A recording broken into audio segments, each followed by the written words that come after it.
Hey YouTubers, Rob back here with part 3 of my look into C64 Elite. Where I left off at the end of part 2, I arrived at the planet Isinor, which I've just selected here on the short range chart, and I was going to leave off and conduct a bit of short range route between Isinor and the current system I'm in, Tiernisla. The way I do that run is I filled the cargo hold with liquor wines. As you can see, they tend to sell on Isinor for around 23 to 24 credits. It fluctuates around that point. And here they're fluctuating like the low 30s, low to mid 30s. So you can get a pretty decent return there.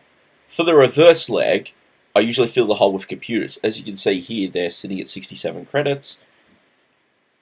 On Isinor, they'll sell for over 100. So you've pretty much got a pretty decent cap. Profit run from that.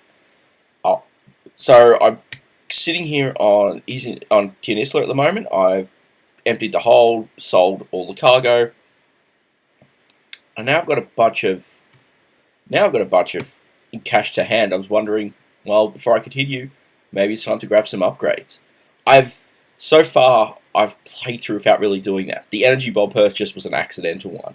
That is essentially when you detonate that, every enemy in range gets hit within a fairly small radius from the ship. It's worth having for emergency scenarios, but I didn't mean to actually grab that.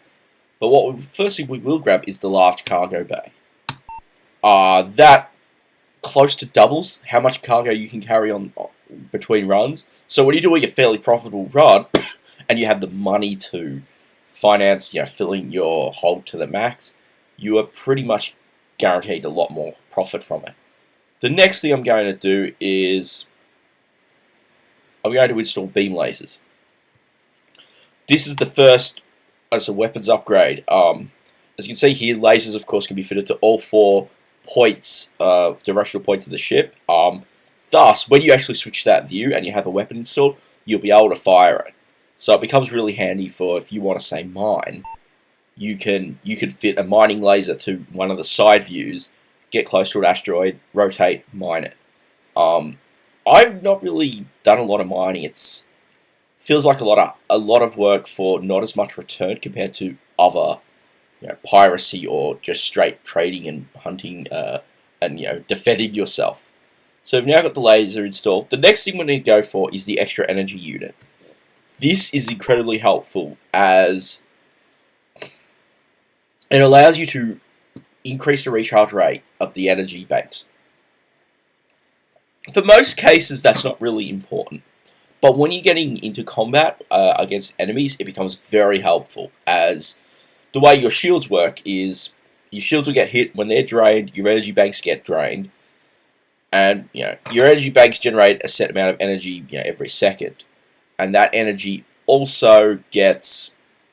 And that energy needs to fill up banks 3 and 4. So the 4 energy banks, the last 2 banks need to be filled. When those banks are filled, then your shields will start recharging. So you need to keep bank 3 topped.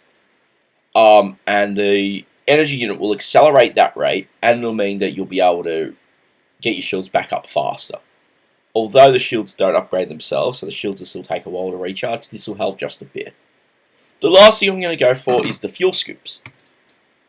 The fuel scoops are they're mounted sort of underneath the nose, and the idea they allow you to pick up cargo, cargo from destroyed enemies, escape pods from ships, as well as refuel from the SAR. I'll come to that in a bit. How to actually, that's a bit of a time-consuming technique. So we'll grab that, and we're pretty much filled up with enough supply, enough equipment for now. There are more systems I'd say to get. For example, the ECM system becomes really important if you're going to a dangerous system, as you can mitigate missiles being fired at you. The escape pod becomes very helpful because when you launch it and your ship is destroyed, you're given a replacement ship up to that spec, minus the escape pod and cargo. Depending on how you find docking, your mileage might vary about getting docking computers. And you may want to install additional lasers later on when as then you can sort of wait for them to cool down, switch to an alternate view. That's a fairly advanced tactic, having set of lasers installed in the rear and then switching controls over so you can fire from the back. That's not something I've really done much of. But, so I've sort of done my next level of kitting out. I'm going to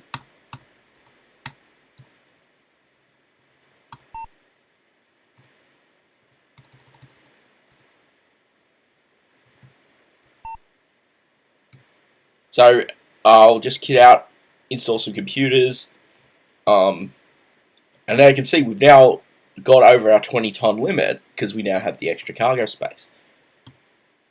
I'm going to go to Isenor, drop these computers off, and hopefully we can see what happens on the other side. I mean, the first thing to notice right away is with the new laser install, we have a new crosshair. Each of the different weapons has their own crosshair. It enables you to identify what you're firing at a glance. So,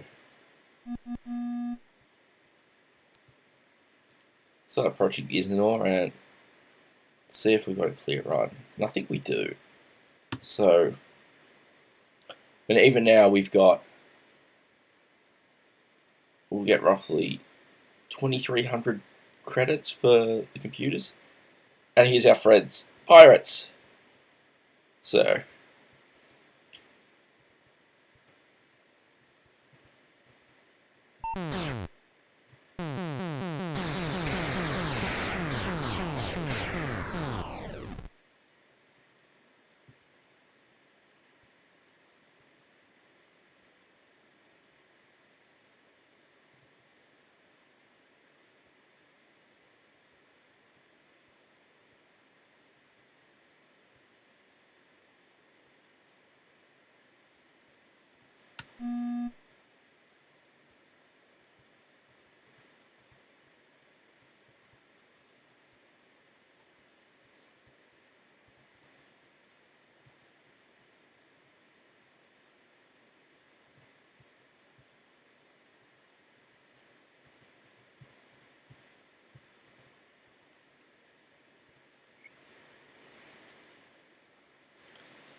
even then, just from that little encounter, we were able to pretty quickly wipe the floor off a number of enemies using the beam lasers. So that's why that upgrade becomes really helpful. Military lasers are even more powerful, but you'll find that they'll overheat, they'll drain more energy, and they'll also overheat your laser system much faster. So it really becomes a trade-off in terms of, can you get used to firing short controlled bursts? Because while you could fire the pulse lasers pretty much continuously, they were slow enough in firing that it sort of regulated the temperature rise. Both the beam and the military lasers don't have that kind of regulation. They can fire continuously, and that's where you get a lot of problems.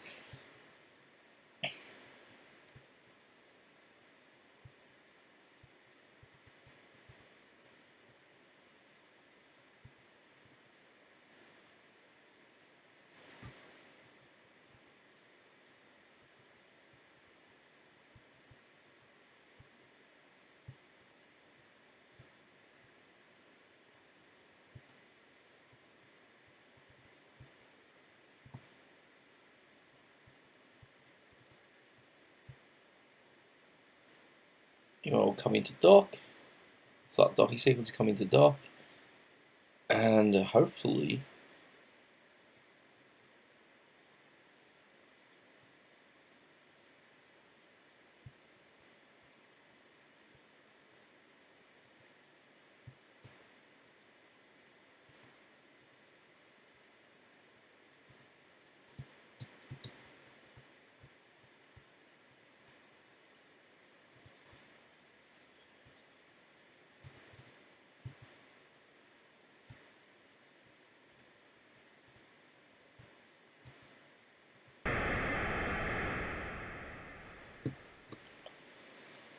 okay, well, along the way we've even jumped up another step as we're now rated poor.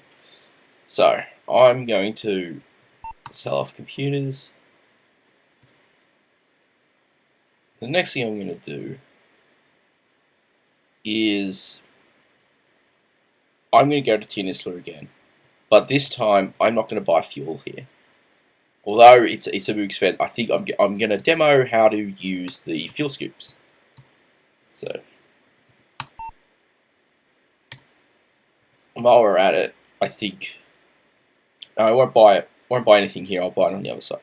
So the next thing we'll do is I'll show you how the fuel scoops work, and then we'll head to Tier dump some cargo. This is a little bit of a step.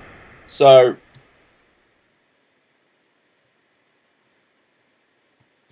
first thing we really need to do is leave the planet. That's pretty much easy. I'll speed up what we can. Start getting and leave the station's radius and get some distance from the planet.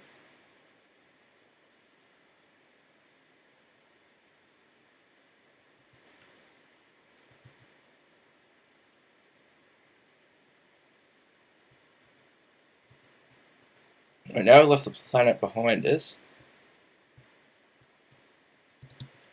The usual rule of thumb is to pretty much drift away from the planet. Now it gets hard because you don't have a direct indicator to it. There are some versions, some later conversions did, that actually show.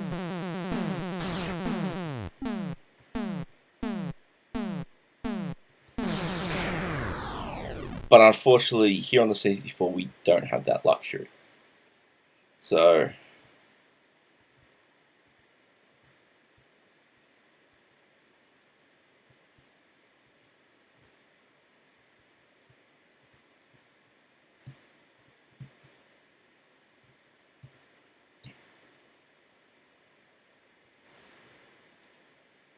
alright, well the good news is we actually see it in the rear view, so let's...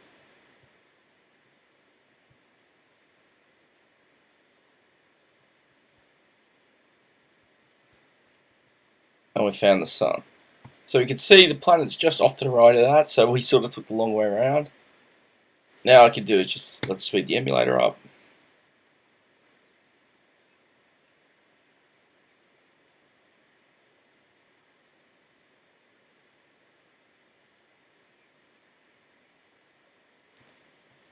So the idea is we want to approach the sun and skim it before we melt. When we get close enough, the fuel then will indicate. Looks like we've got some pirate company again, so best to probably take them out first.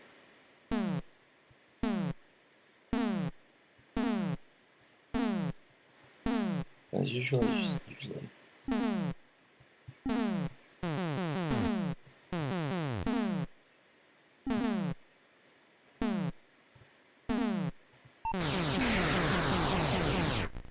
Oh no, those aren't pirates. Those are Thargoids. That's even worse.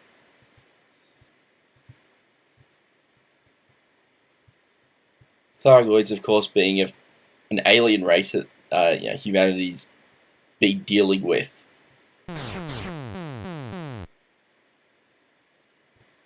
Being in a sort of longer war with during the time frame of Elite.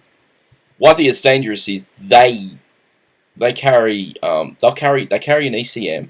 So I sort of mentioned that earlier. So they could jam your missiles, but also their missiles tend to be ECM hardened. So even if you had an ECM, you'll find that you can't actually detonate their missiles. Luckily, I was... So even though I had a missile lock, it wasn't worth firing. Now, the another little surprise is we do a bit of cargo scooping. Thargoids tend to have what they call like Tharglets, which are little sort of mini versions that they use as sort of like support fighters. When you take the main ship out, like I've just done, those will just sit idle, hovering about. So now we can actually do a cargo grab on them. So yeah, as I said, the fuel scoop's made on it. Fuel scoops can also pick up cargo. So in this case, we'll just come over it like this. And we've got some alien items.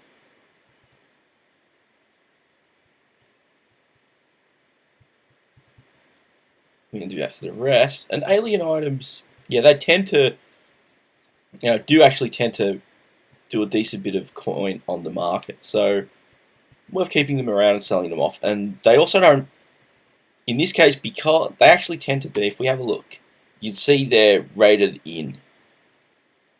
Oh no, my mistake.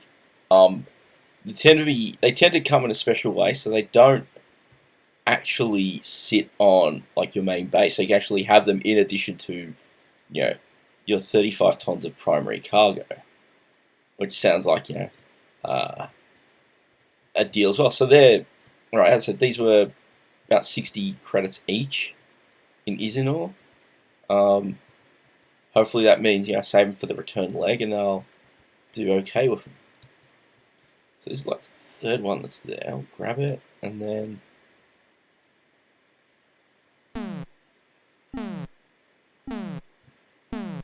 engage these pirates and head to the sun again.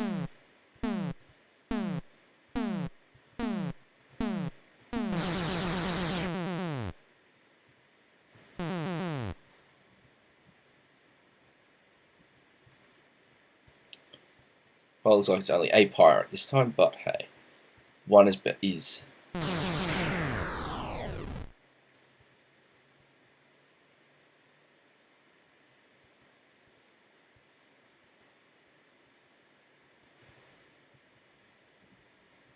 Sun. Right, let's get back on course. And again, I'll put the speed up on, and we'll get ourselves closer.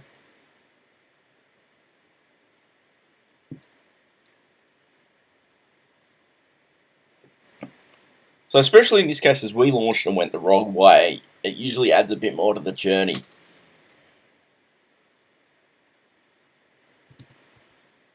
More pirates. See, the thing is, as it shows, is when you get into these systems where there tend to be some more traffic that's after you, taking them out in self-defense, you can actually earn quite a bit of money from it. If you do it efficiently, don't use missiles, you can actually make some money from it. So bounty hunting is certainly a legitimate occupation. You just need to have some cargo to lure them out.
Curses, we rammed some cargo.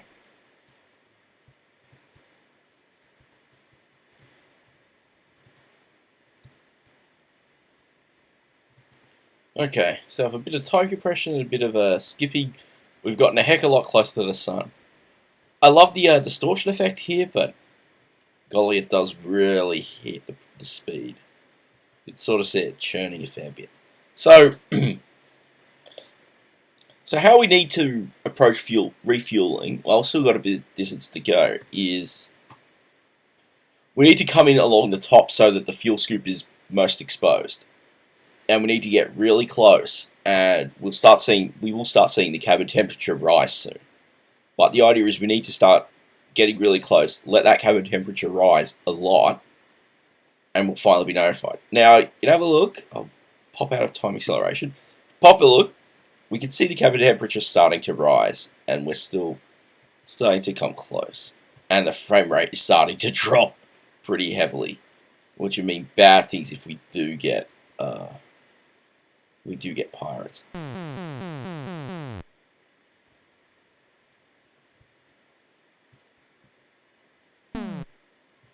What can we do now?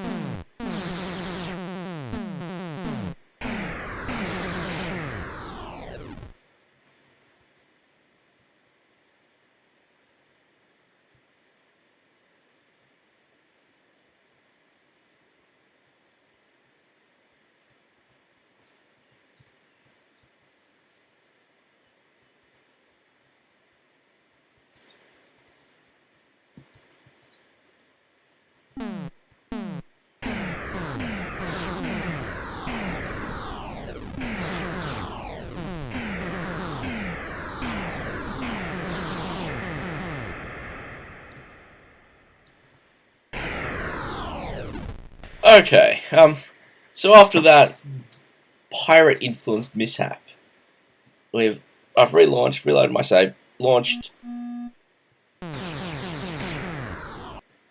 and this time should hopefully be able to do it a little better. So, I'm still in Isanor. I found the sun again. It is a tricky process, and it's fairly troubling when you've got to deal with the low frame rate. But we'll get there.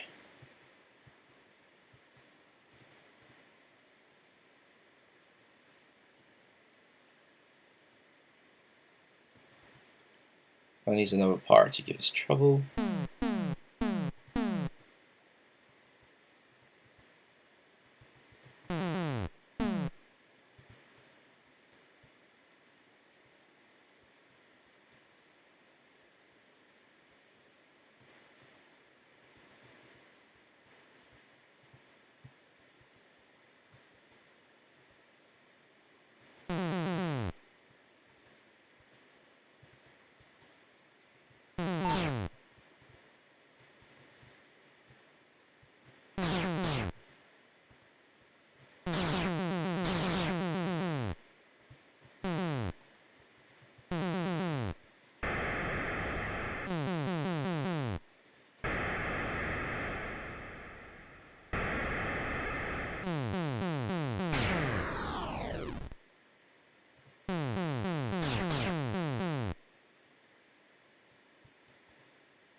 Okay, let's get back on target. So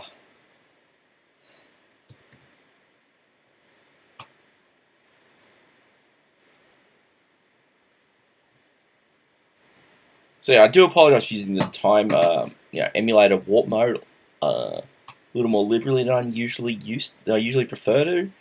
But considering what we are looking at, I think it's quite appropriate to just want to skip through a lot of this stuff as much as possible. Except in cases like that where I've just now lost energy and shields. Okay. So we can start to see that the cabin temperature is now rising, and it's about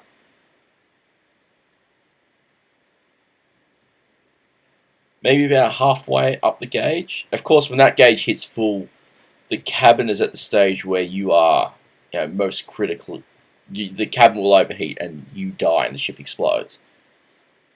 But in this case, we're still fairly safe for now. And what we're going to do is keep approaching the sun. You also need to like adjust your pitch relative to the sun, so you're sort of on that middle point. I guess is one of the downsides of the mathematics on the hardware. So hence why I've dropped out of warp mode for a bit more control. And you can start to see things are getting toasty. And one thing that it is important to note is that it's best to do this as you jump to another system. So then you can have the other system already programmed in, and you can just hit the hyperspace and okay, hit the hyperspace when we're done. So as you can see now, we've got fuel scripts appearing down below, which means you've pretty much got what we want. Now at this stage, you just need to slow down a fair bit, just so you can control, and you'll see that our fuel gauge is filling up.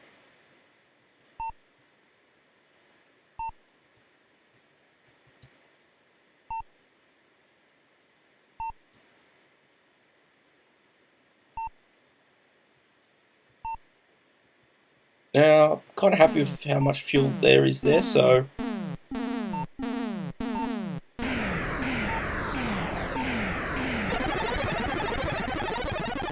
that was close. So the result, able to jump before too much damage was done. But you can see now we're on Tianisla. We've managed to fuel our ship up, and we did a nice job of it. I'll cut to the dock, and I will see you in a bit. And we're back in Tianisla. So, as we've sort of just covered in that a little bit, I showed you how to use the fuel scoops to refuel from the surface of the sun. I showed you about picking up cargo, in this case the little Thargolets, and we had a run-in with Thargoids. That was a pretty big adventure, surprisingly. So I will quickly sell everything I have here. And sadly, well, we had a run-in with the Thargoids. Sadly, all that sweet alien cargo was lost in that other pirate attack. It's always fun when that happens. So, I think right now, when I think about what comes next, I think, just a quick, reflection on thinking about combat. The way I tend to handle it is, you'll just see, I usually try to fire a missile at one target, let them break off, and then go after one by one. The advantage you've got, especially once you have beam lasers or the military laser, is that if you know what you're doing, you can pick a target off fairly quickly. It's a little harder to do with pulse lasers, and it's a little harder when you're dealing with enemies with ECMs. One thing I would say right now is I should be having an ECM on my own ship. I think that would be important for later play. I would also think about getting the escape pod put on. I'd probably do it when I have a little more cash in hand after a couple more runs. And I think that you kind of have the deal. And, at this stage, that's sort of a little bit of, where I'm going with this at the moment. I'm not sure there's much more I want to show off this. I think maybe some highlights of some other battles, but I might save that for the next video. This will probably be a longer gap between this one and the next Elite specific video, just for some personal changes, change of circumstances. So it means I might have a little less time to actually put in progressing. But we're doing okay. We've got our Cobra fitted out for some heavier combat and trading. Means we can actually risk some of the harder systems. I'd probably want to do a couple more upgrades before I try to do that. But we've got a nice upgraded ship that's a little more powerful. We've also, although it's not in this save, we've also had an encounter with the Thargoids. which is always nerve-wracking when it happens, simply because they're just that much more powerful. But as you would have seen, I did actually defeat them. So they are defeatable. And granted, you may not be in their domain, which is witch space. That's when you're jumping between systems, you pass through that. That of course gets a lot more interesting, but who knows how we'll see there. So I'm going to wrap it up here. I think I'm going to continue with some more combat, more leveling up, getting a few more upgrades on the ship, and hopefully next time we'll be in a position where we can go for just some long-range flight and exploring. Thanks again for watching. Again, thank you for watching, and also to all my subscribers. If you like this, please, like, subscribe, share it. Definitely interested in hearing your thoughts as always as I continue on with this little playthrough. Well, it's not a playthrough as such, but it's a little exploration. I'm hoping you're enjoying it. I mean, I've been really enjoying it. It's been really good to actually play Elite in a lot more depth and sort of try to build something around it. And I look forward to bringing you another video shortly. Thanks.